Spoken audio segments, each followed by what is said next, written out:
সপ্তাহের শুক্রবার প্রত্যেকটা মুসলমানের ঘরে ছোটখাটো একটা ঈদের দিনের মতন আয়োজন করা হয়। শুক্রবারে যেহেতু সবকিছু ছুটি থাকে তাই সবাই চায় পরিবারের সাথে ভালো মন্দ কিছু খেতে। আমরাও তার ব্যতিক্রম নয়। আমার ভাই আজকে বলতেছে যেহেতু আজকে ছুটি সবাই মিলে ভালো মন্দ কিছু এনে, এই কথা সেই কাজ। ভাই সকাল সকাল উঠে চলে গিয়েছে মাংস আনতে। এই তো ভাই মাংস নিয়ে চলে এসেছে। আমি এগুলো ভালো করে কেটে ধুয়ে নিচ্ছি। এখন আমি এগুলো রান্না করার জন্য বসিয়ে গরুর মাংসের সাথে আর কি কি রান্না করলাম সেটাই থাকছে আজকের ভিডিওটি। হ্যালো এভরিওয়ান, আসসালামু আলাইকুম। কি অবস্থা সবার? আশা করি সবাই অনেক বেশি ভালো আছে। এই তো এখন আমি গরুর মাংস রান্না করার জন্য বসিয়ে দিব। এখানে আমি সব কিছু দিয়ে নিয়েছি, পেঁয়াজ কুচি, পেঁয়াজ বাটা, রসুন বাটা, আদা বাটা এবং গরম মশলা। তারপর একে একে দিয়ে দিব তেজপাতা এবং দিয়ে দিব গুঁড়া মশলা। এখানে আমি দিয়ে দিলাম মরিচ গুঁড়া, ধনিয়া গুঁড়া এবং হলুদ গুঁড়া। এগুলো দিয়ে আমি তারপর দিয়ে দিব পরিমাণ মতো জিরা গুঁড়া, দিয়ে দিলাম পরিমাণ মতো তেল এবং লবণ। অনেকটা সময় নিয়ে আমি হাত দিয়ে ভালো করে মাখিয়ে নিব। গরুর মাংসটা কিন্তু অনেকটা বেশি নির্ভর করে মাখানো এবং কষানোর উপর। এই তো দেখেন আমি ভালো করে হাত দিয়ে মাখিয়ে নিয়েছি।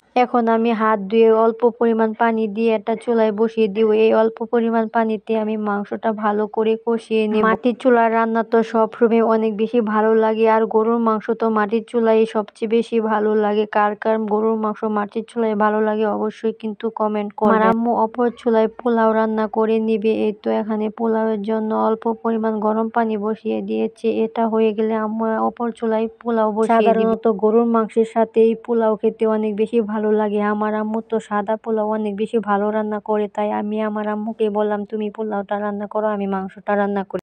এই তো পোলাওটা আম্মু বসিয়ে দিয়েছে, আর এদিকে আমি মাংসটা বারবার নেড়ে দিচ্ছি। মাংসটা প্রায় কষানো হয়ে গেছে। আমি এখানে পরিমাণ মতো ঝোলও দিয়ে দিয়েছি এবং কয়েকটা আলু কেটেও দিয়েছি। ভিডিওটা যেহেতু অনেক বেশি লং হয়ে যাচ্ছে তাই আমি পোলাও রান্নার রেসিপিটা দেখাইনি। এই তো আম্মু অপর চুলায় ডাল রান্না করতে বসিয়ে দিয়েছি। এখানে অল্প পরিমাণ ডালে রান্না করতে। গরুর মাংসের সাথে ডালটা কিন্তু অনেক বেশি যায়, তাই যারাই গরুর মাংস রান্না করে সাথে ডালটা রান্না করে, কি বলেন সবাই? তো এইদিকে তো প্রায় আমার তরকারিটা রান্না করা হয়ে গেছে। এখন আমি তরকারিটা নামিয়ে দিব। এই তো আমি অল্প পরিমাণ জিরা গুঁড়া দিয়ে তরকারিটা আমি একটু নেড়ে নামিয়ে, এখন আমি তরকারিটাও নামিয়ে নিচ্ছি। তো তরকারি কালারটা কিন্তু অনেক বেশি সুন্দর এসেছিল। মাটির চুলা রান্না তো সব সময় অনেক বেশি বেস্ট। এখন আমি তরকারিটা নামিয়ে রেখে দিব। এই তো দেখেন তরকারি কালারটা কিন্তু মাশাআল্লাহ অনেক বেশি সুন্দর এসেছে। তো কি কি রান্না করলাম দেখেন। এই তো এখানে রান্না করেছি সাদা পোলাও, সাথে একটু পেঁয়াজ বেরেস্তা ছিটিয়ে দিয়েছি। পোলাওয়ের সাথে কিন্তু পেঁয়াজ বেরেস্তা দিলে অনেক বেশি সুন্দর লাগে। দেখেন পোলাওয়ের কালারটা একদম চেঞ্জ হয়ে গিয়েছে। আর এই তো দেখেন এখানে গরুর মাংস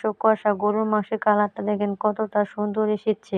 আর তো রান্না করেছিলাম এখানে অল্প পরিমাণ মসুর ডাল, এটাও এখানে বেড়ে নিয়েছি। আর সাথে ছিল এই সুন্দর একটা সালাদ। তো ভিডিওটা কেমন লেগেছে অবশ্যই কিন্তু কমেন্টে জানাবেন।